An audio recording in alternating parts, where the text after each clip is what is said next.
Después que leamos, vamos a orar. ¿Qué dice? Según nos escogió en Él antes de la fundación del mundo, para que fuésemos santos y sin mancha delante de Él, en amor, habiéndonos predestinado para ser adoptados hijos suyos, por medio de Jesucristo, según el puro afecto de su voluntad, para alabanza de la gloria de su gracia, con la cual nos hizo aceptos en el amado, en quien tenemos redención por su sangre, el perdón de pecados según las riquezas de su gracia, que hizo sobreabundar para con nosotros en toda sabiduría e inteligencia, dándonos a conocer el misterio de su voluntad, según su beneplácito, el cual se había propuesto en sí mismo de reunir todas las cosas en Cristo, en la dispensación del cumplimiento de los tiempos, así que las que están en los cielos como las que están en la tierra. En él, asimismo, tuvimos herencia, habiendo sido predestinados conforme al propósito del cual hace todas las cosas según el designio de su voluntad. Amén. Señor, te damos gracias, porque Padre, tu palabra es infinita. Tu palabra, Señor, es un misterio. Y sabemos, Señor, que tú tienes cosas que van a ser reveladas a cada uno de nosotros, en nuestro espíritu, pero también en nuestro corazón. Señor, marca con fuego, pone tu impronta, Señor, tu huella en la vida de cada uno. En el nombre de Jesús, amén. Ahora me entendieron por qué tiene una similitud con Apocalipsis. Claro, porque hay muchos términos que hay que darle una explicación, que hay que darle una vuelta, ¿ya? Así que vamos a ello. Dijo en cierta ocasión un muchacho a la siguiente pregunta. Le preguntaron a este muchacho, no era yo, es algo que está escrito. Dice, le dijeron, ¿has encontrado a Jesucristo? A veces ustedes han preguntado a alguna persona que llega a tu lado con algún problema y dicen, ¿y conoces a Jesús? ¿Has encontrado a Jesucristo? Y él respondió, bien, Señor, yo no sabía que él se había perdido. Para encontrarlo, se supone que alguien se perdió, ¿no? Yo no sabía que Jesús se había perdido. Pero yo sí que estaba perdido. Y Él me encontró. Claro que sí. Y así es. Nosotros no encontramos a Jesús. Él es quien nos encuentra a nosotros. Él es quien salió a buscar la oveja que se había perdido. Y Él es quien la encontró.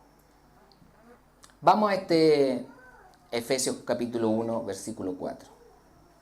Según nos escogió en Él antes de la fundación del mundo, para que fuéramos santos y sin mancha delante de Él. ¿Qué quiere decir esto? Que todo esto que está hablando Pablo está en consonancia con todo lo que Cristo ganó para nosotros. Está en consonancia y armonía con el propósito de Dios. ¿Cuál es el propósito? ¿Qué es lo que dice la palabra que es el propósito de Dios? ¿Cuál es su voluntad? Ya lo sabemos. Buena, agradable y perfecta. Ese es el propósito de Dios. Y este mundo y el universo operan de acuerdo con el plan y el propósito de Dios. Que sea bueno, agradable y perfecto. Pero hay ciertos requisitos. Porque dice que Dios nos escogió en Cristo antes de la fundación del mundo. Y esto quiere decir que antes de todo el tiempo, porque Dios es atemporal, o sea, Dios no tiene tiempo, allá en la eternidad, usted, tú y yo, y a través de Él se hizo una elección. Él escogió separarnos y tomarnos a cada uno. Él nos eligió para que fuéramos buenos. ¿no es cierto? Para que fuéramos buenos, para que pudiéramos hacer su voluntad, su propósito, buena, agradable y perfecta. Y toda la elección, te lo tengo que decir, pertenece total y exclusivamente a la sabiduría y a la bondad de Dios. No logres entender por qué Dios te eligió. No lo vas a entender. Por lo mismo la pregunta del joven, ¿no es cierto? O sea, la respuesta del joven a la pregunta: ¿encontraste a Jesús? Yo no sabía que estaba perdido, pero lo que sí sé, que Él, aún en mi perfección, Él sí me encontró a mí. Porque Él me había elegido, me había escogido en esa sabiduría y en esa bondad que Dios tiene. Como se dice, Dios me escogió antes de que yo viniera a este mundo, porque si Él hubiera esperado hasta que yo llegara, probablemente no me hubiera escogido.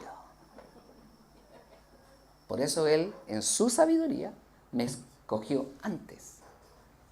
Cuando Él tenía el embrión, dice la palabra, Él ya veía el futuro. Ahora, lo que está en el medio, ese es el problema. Esa es la dificultad. Pero como Dios ya nos escogió, ya nos tomó, ya nos creó, hemos sido escogidos por Él. ¿Qué le dijo el Señor a sus discípulos en el aposento alto? No me elegisteis vosotros a mí, sino que yo os elegí a vosotros. Juan 15, 16. Y los discípulos como que esto no lo entendían. Sí, claro, porque Él me llamó, yo estaba en el mar, yo estaba ahí cobrando los impuestos, y claro, me llamó. Pero no lo lograban entender en su profundidad todavía. Todavía los discípulos no lograban entender a cabalidad lo que eso significaba. ¿Y lo entendieron después de la muerte de Jesús? Tampoco. Lo entendieron cuando se les reveló. Ya vamos a llegar a esa parte. Él fue quien nos escogió entonces, y esto es maravilloso. Pero muy extremadamente bueno. No solo nos eligió Dios para que fuéramos santos, sino también para que fuéramos sin mancha. Porque cuando Dios nos ve, tú eres una hija, un hijo de Dios, cuando Dios nos ve, ¿a quién ve? A Jesús. Porque estamos en Él. Ese es el secreto, estamos en Él.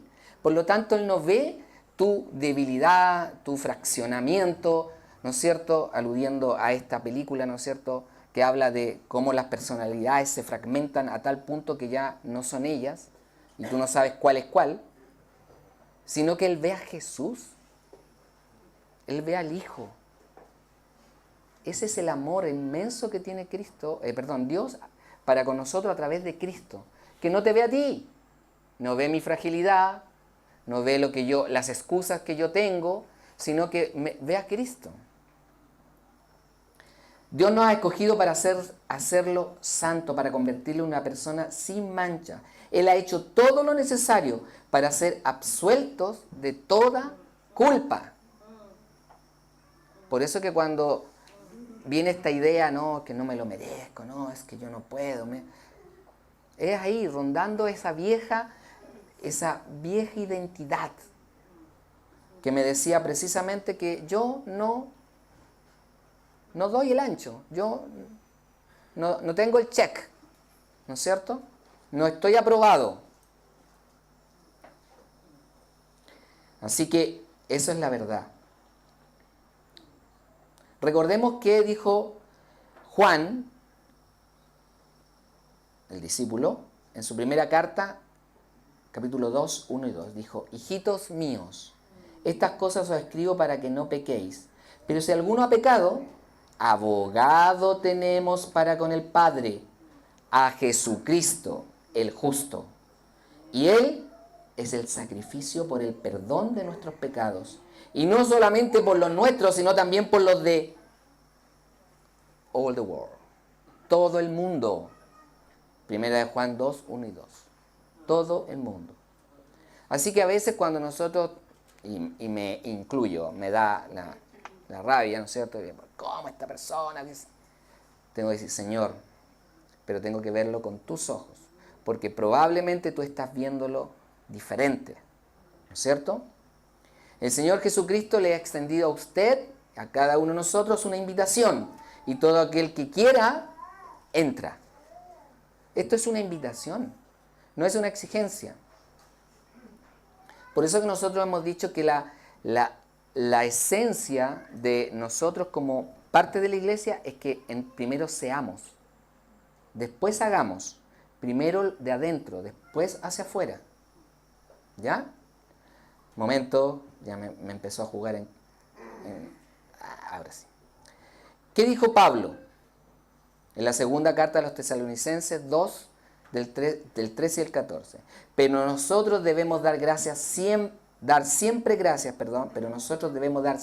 gracias a Dios respecto a vosotros, hermanos, amados por el Señor, de que Dios os haya escogido desde el principio para la salvación, mediante la santificación por el Espíritu y la fe en la verdad. Para esto Él os llamó, por medio de nuestro Evangelio, para alcanzar la gloria de nuestro Señor Jesucristo. Para esto, ¿para qué? Para llevar las buenas nuevas.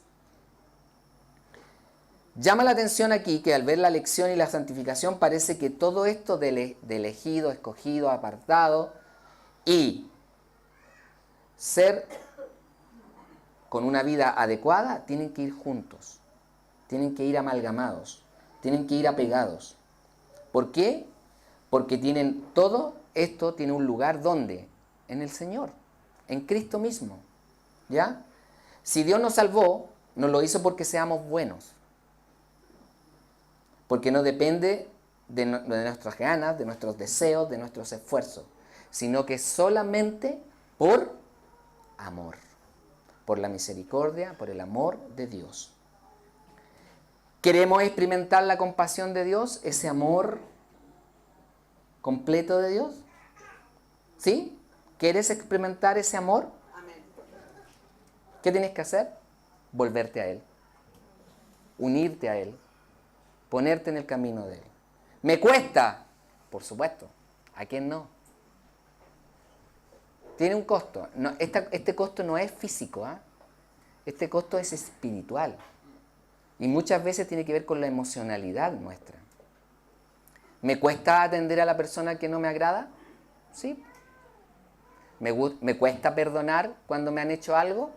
Sí. ¿Y Cristo lo hizo? Sí. ¿Se dan cuenta? Solo lo logro en Él. No es por mí. Por lo tanto, si tú quieres experimentar ese amor poderoso del Señor, esa gracia habilitadora, esa misericordia, esa buena, agradable y perfecta voluntad, tienes que volverte a Cristo, a tu identidad, al león, al cordero. Y a ese nos sale solo el león. Oh, que andamos rugiendo, sí, pero ya. Mejor no me miren, que ando rugiendo. No, lo que pasa es que me pasó esto otro, y ustedes no saben, no viven mi vida. Sí, claro que no vivo tu vida, pero tú tampoco vives la mía. Y a veces no es fácil la vida de uno, pero tenemos que mirar con los ojos del Señor. ¿Cómo Él miró? Se sacrificó hasta el final, lo dio todo. Continuemos. Por su amor nos predestinó para ser adoptados hijos suyos por medio de Jesucristo según el puro afecto de su voluntad. ¿Van entendiendo que va teniendo sentido ahora? Porque nadie edifica algo sin haber preparado previamente un proyecto. Y ahora surgen, ¿cuál es el proyecto que tiene Dios? ¿Qué hizo Dios al planearnos? ¿Lo sabes? La gran, inmensa obra de Dios puede resumirse en lo siguiente. Él hizo 3 cosas. Nos escogió en Cristo, nos predestinó, o sea, nos apartó, nos guió para ser adoptados y nos impartió su gracia. Vuelvo a decirlo, nos escogió en Cristo, porque sin Él no podemos, nos predestinó, o sea, nos guió, nos encarriló para ser adoptados hijos, pero a la vez también nos impartió su gracia, lo que estaba hablando delante acá, y de lo que vamos a estar viendo, la gracia sobre nosotros, en el amado, en Cristo, porque Él es en sí mismo la gracia. Necesitamos saber que hemos sido escogidos en Él y debemos mantenernos firmes hoy por Dios y por Cristo, y eso causará una diferencia en nuestra forma de vivir aquí, en esta realidad. Hay que establecer esa relación con Dios, y entonces comprobaremos cómo el poder de Dios, a través del Espíritu Santo, trae vida, transforma vidas. Si tú no crees eso, aquí hay muchos ejemplos de vidas transformadas. Muchos. Y una de ellas es el que está hablando. ¿Me entiendes? Porque Dios te transformó. Cuando Dios Él empezó a revelarse en mi vida, yo no lo conocía. Lo conocía religiosamente, pero no lo conocía íntimamente. Y ahí comenzó un proceso. ¿Ya? Y obviamente que yo no soy la persona que era antes. Y si tú eres la persona que eras antes, bueno, yo creo que te falta un tiempo para madurar, para crecer, ¿no es cierto? Pero obviamente nadie termina de crecer y madurar, ni yo. Pero obviamente no soy el mismo. Si no, Marisela no estaría conmigo. No sé. Obviamente. Harta falta que le hace este caballero, diría Guaripolo. Es así. Porque yo tengo que transformar mi vida. ¿Ya? Es como cuando, esta es una anécdota, la voy a sacar de la grabación. Antes de la pandemia, como no sé si a ustedes les pasó, pero teníamos como un modo de vivir, una manera de movilizarnos diariamente. Después de la pandemia, como que ya la cosa se fue para otro lado. Y ahora tenemos una manera totalmente distinta de funcionar diariamente, porque fue como heredado de esos 2 años que pasamos en pausa. ¿Ya? No es lo mismo. No es lo mismo. Eso es como verdad. ¿Por qué? Porque somos seres humanos también. Y somos seres humanos de hábitos. Y nos acostumbramos. ¿Cuánto cuesta que un niño, los que son maestros como yo, metodológicamente se normalicen? O sea, logren entender lo que es el trabajo escolar. Se ha calculado que se demoran aproximadamente entre 90 y 100 días en normalizarse, en lograr una rutina pedagógica.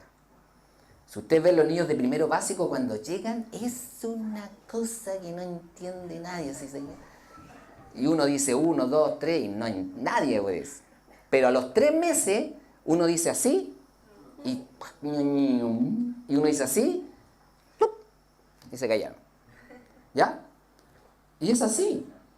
Por eso nosotros tenemos que el mensaje, ¿qué dice la palabra? Que el mensaje lo tenemos que repetir, la palabra la tenemos que comer, alimentarnos, vivir de ella, porque necesitamos esto, necesitamos estar siempre alimentándonos. Por eso que la palabra nunca tiene un límite, se expande, es viva, es eficaz. ¿Qué dice después, continuando con Efesios? Para alabanza de la gloria de su gracia. Oye, está difícil esa. Para alabanza de la gloria de su gracia, con la cual nos hizo aceptos en el amado. Y aquí ya la cosa a mí se me puso difícil.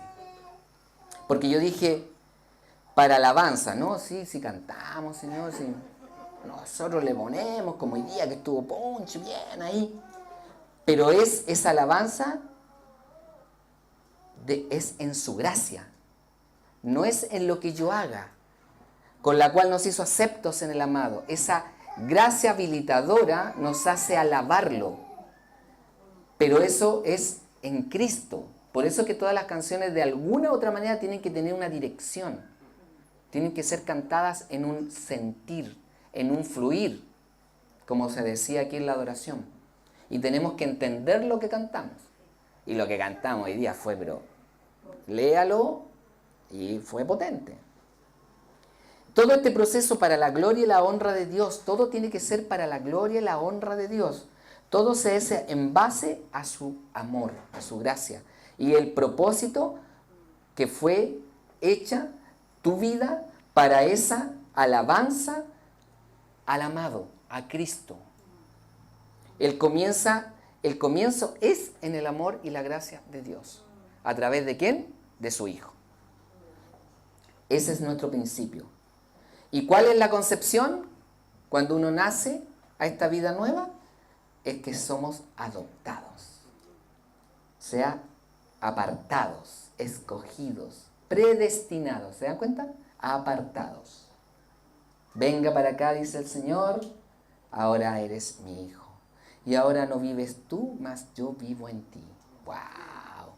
Oye, eso es poderoso. Porque cuando digan, no, mira, es que no me van a escuchar. Mira, si yo voy al trabajo, voy a la escuela, voy a la U, y yo empiezo a hablar, no, me van a hacer pebre, me van a hacer con los argumentos y todo esto. Yo le he dicho esto. Yo puedo entender todos los argumentos, científicos o no científicos, pero vuelvo a insistir, el libro más comprobado en la historia es la Biblia. Yo se lo he dicho, ¿cierto? ¿Cuántos documentos hay de la Biblia? Más de 5.000 originales, con menos de 50 años de diferencia entre el que lo escribió y el documento que salió y que se tiene. ¿Ya? En este caso, ¿cuál es? Yo se lo he comentado. Es un fragmento del Evangelio de Juan, que está ahí en Manchester, en un museo, y que ese tiene solo 50 años de diferencia entre el hecho que sucedió que está narrando y el que lo escribió. Ningún otro libro, ningún otro texto en la historia del hombre tiene esa fracción de diferencia. Para que usted lo compruebe, los libros de Aristóteles tienen más de 900 años de diferencia entre el original y el texto que se tiene de ese supuesto original. ¿Ya? Que son los textos que se tienen árabes, de las bibliotecas árabes, de todos los manuscritos griegos, de los filósofos griegos. Después te dicen, no, es que esto no tiene que ver con el método socrático. A ver, yo les pregunto a los filósofos, dame un libro de Sócrates. No hay ningún libro de Sócrates. ¿Cómo? No hay ningún libro de Sócrates. Son todos textos que dicen otros autores que escribió Sócrates.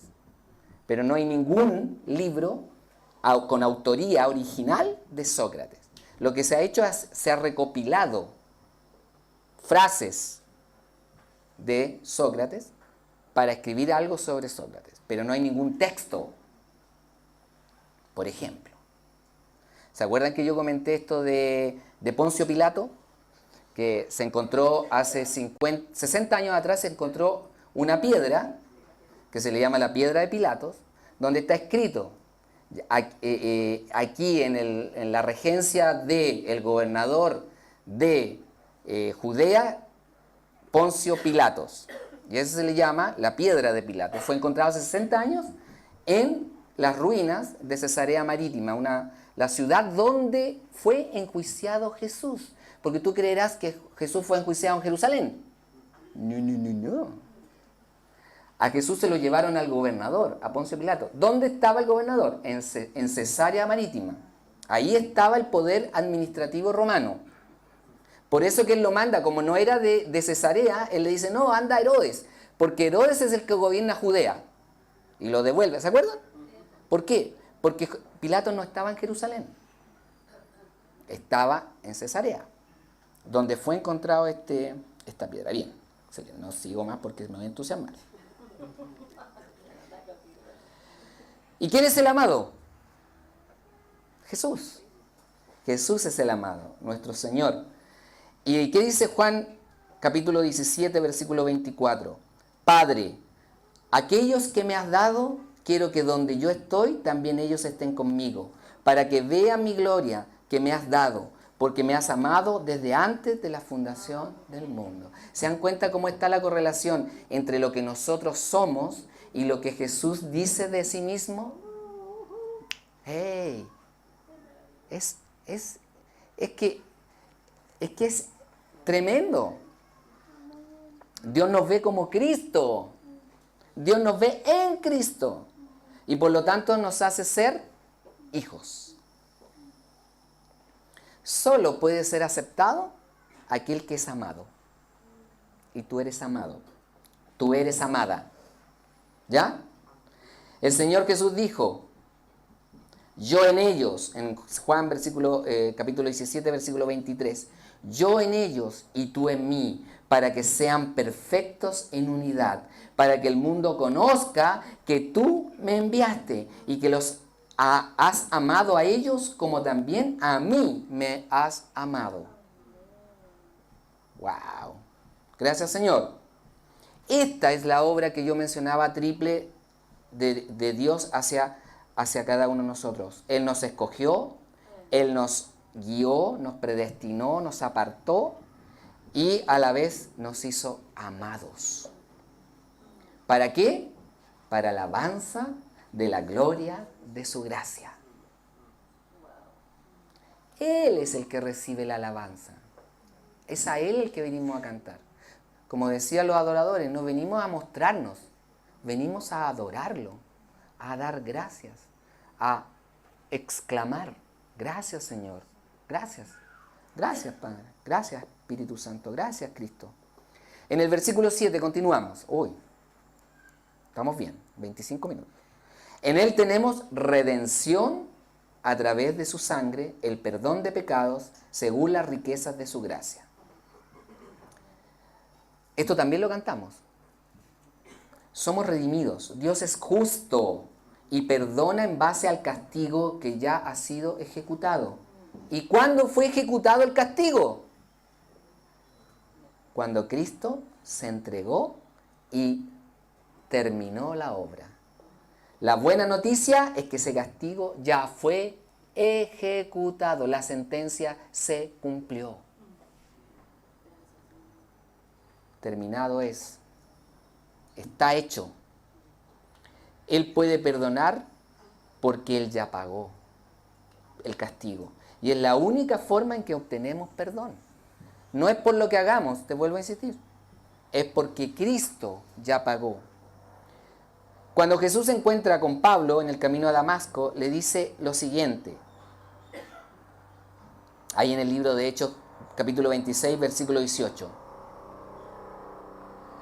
Para que abras sus ojos, para que se conviertan de las tinieblas a la luz y de la potestad de Satanás a Dios, para que reciban por la fe que es en mí perdón de pecados y herencia entre los santificados.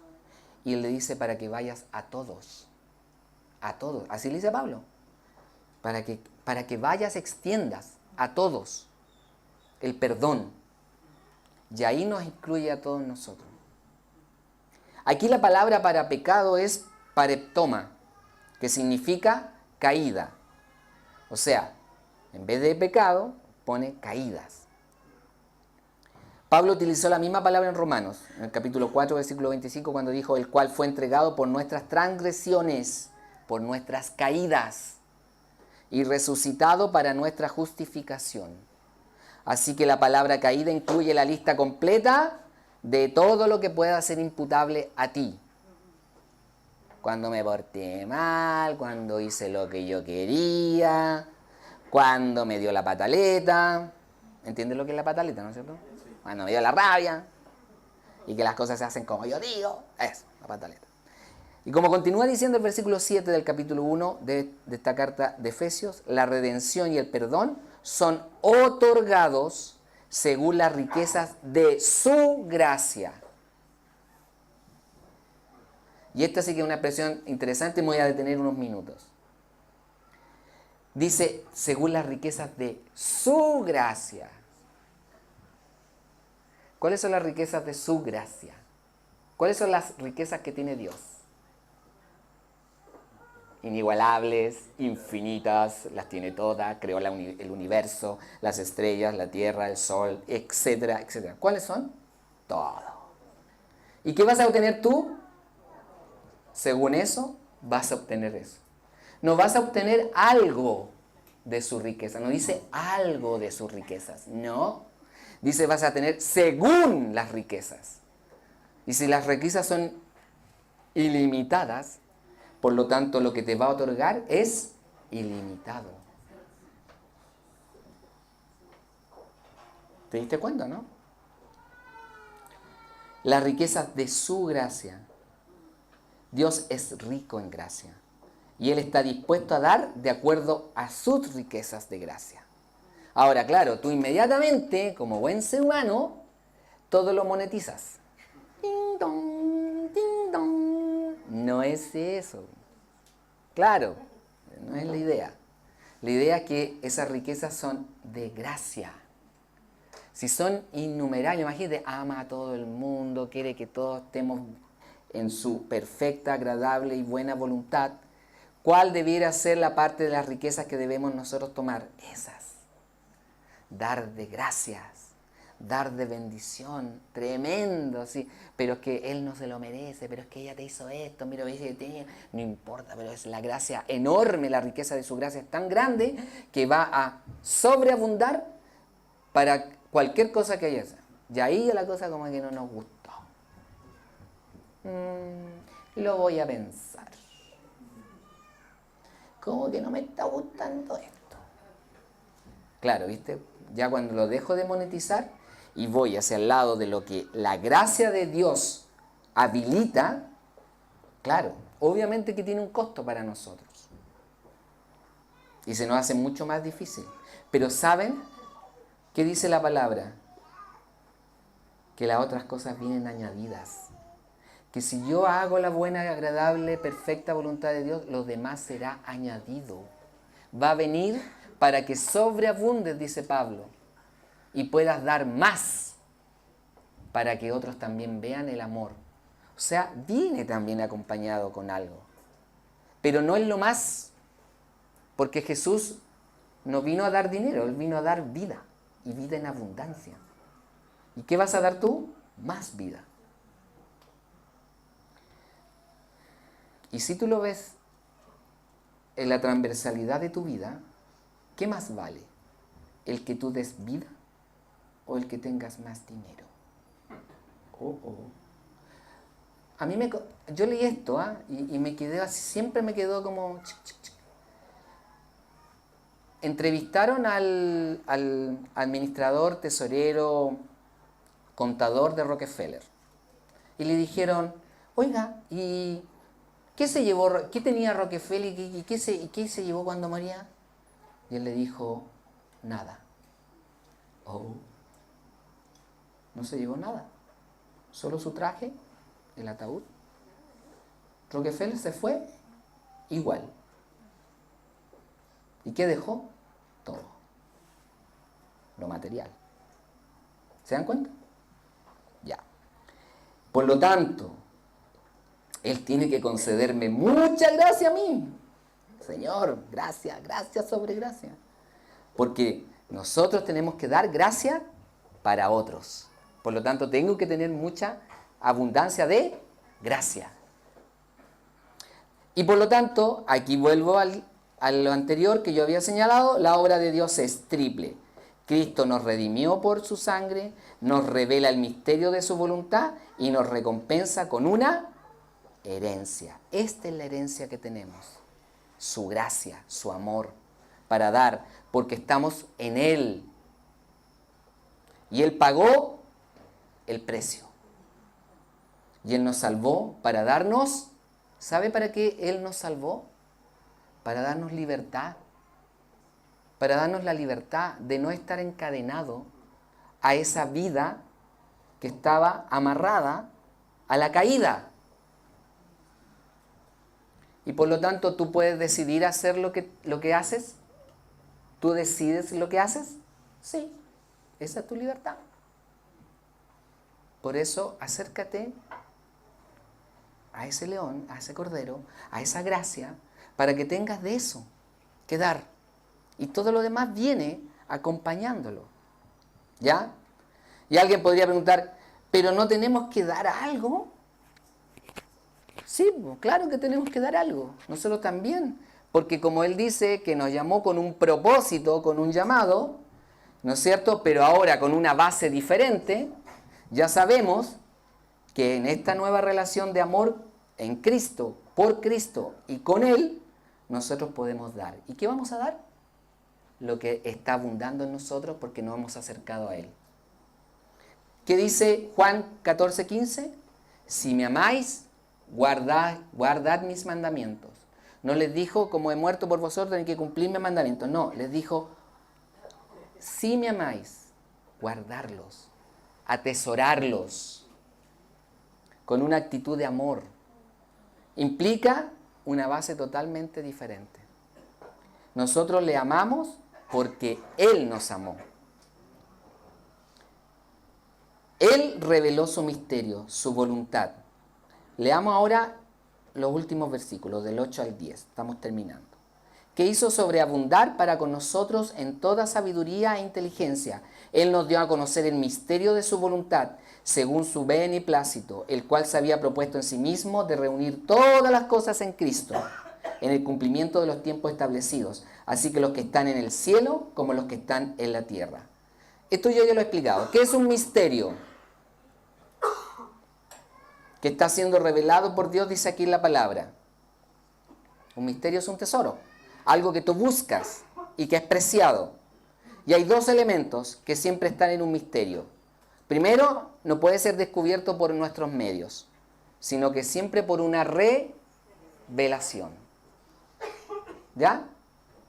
Y segundo, es revelado en el momento oportuno. Y se revela lo suficiente para no conocer todos los detalles, sí, pero sí para conocer que hay un proceso.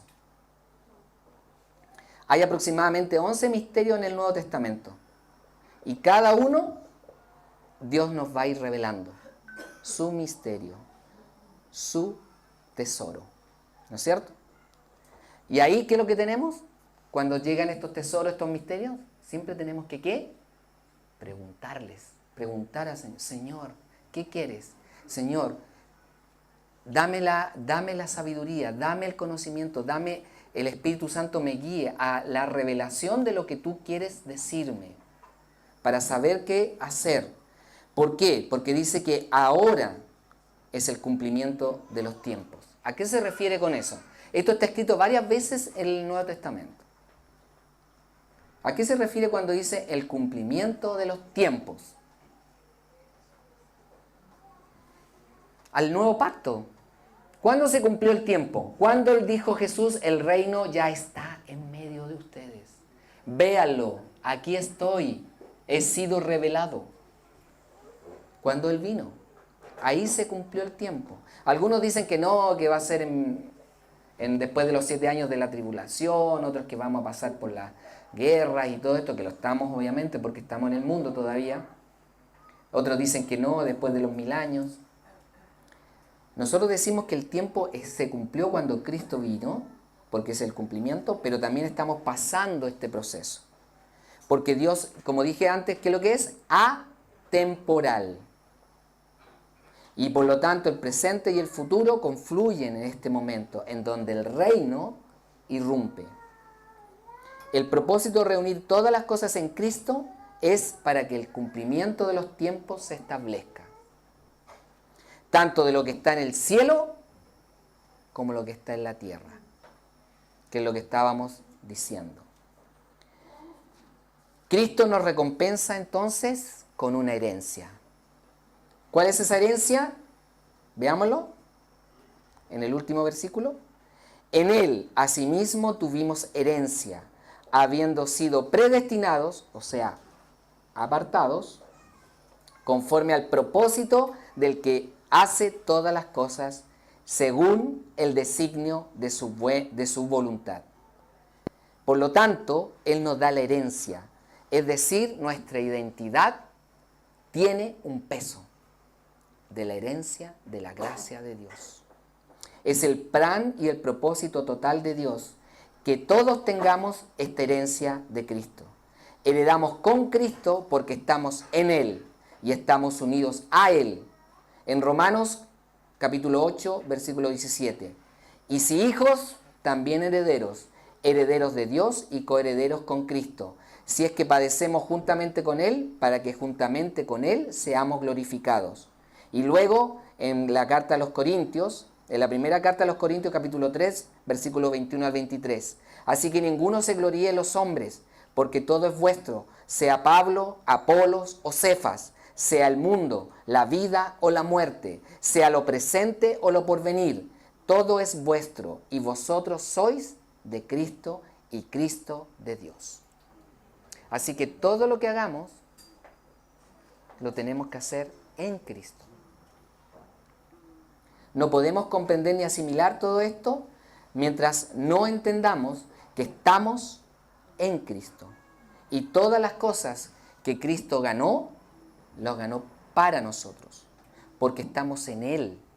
Vuelvo a insistir, no es en nuestro esfuerzo, no en nuestra capacidad ni en nuestras características, es en Él. ¿Ya? Él nos ha separado para que recibamos esa herencia.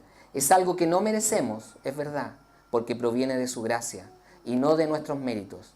Y esta es la voluntad de Dios, que todo esto se haga realidad, porque es bueno, es correcto y es lo mejor. Ese es el propósito de Dios, que siempre podamos recibir algo mejor.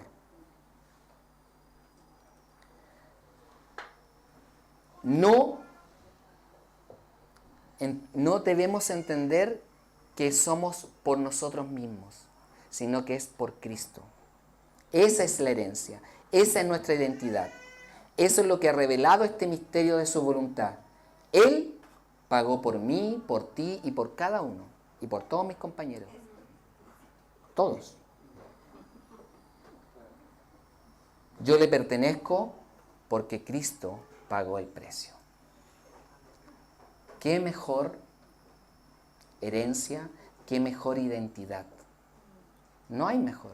Es la identidad. Por eso dice la palabra que Él lo llena todo en todo. Y le damos gracias. Gracias, Señor. Señor, te damos gracias porque tú, Señor, nos da identidad. Tú eres nuestra identidad, pero a la vez también eres nuestra herencia.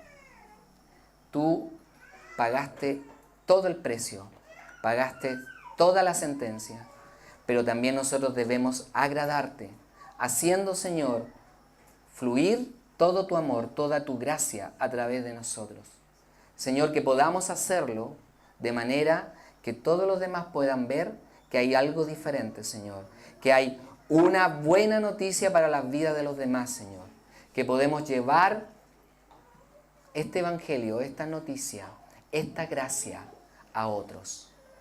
Y que nosotros no te encontramos a ti, Señor, tú nos encontraste a nosotros. Tú nos buscaste como esa oveja perdida, nos llamaste, nos tomaste y nos diste un propósito. Señor, que podamos tener esta comunicación contigo para saber mucho más de cuál es el propósito de nuestra vida, de lo que tú deseas, de cómo nos formaste, de cómo vistes nuestra vida antes incluso de nacer. Y gracias, Señor, porque no solo nos tomaste, sino que nos has guiado, nos has tomado, nos has dirigido, Señor. Y queremos hacer tu buena, agradable y perfecta voluntad. Señor, te damos gracias. Te damos gracias por cada familia, por cada persona, porque tú estás con nosotros y en nosotros. Y simplemente podemos darte gloria y alabanza, Señor, y darte toda nuestra bendición, todo lo que somos, Señor, es para ti y es por ti. Gracias, Señor. Queremos bendecirte y queremos darte gracias. En el nombre de Jesús, amén. Gracias, Señor. Gracias, Señor, porque somos herederos, y no solo herederos, sino que hijos e hijas. Que el Señor nos bendiga mucho más.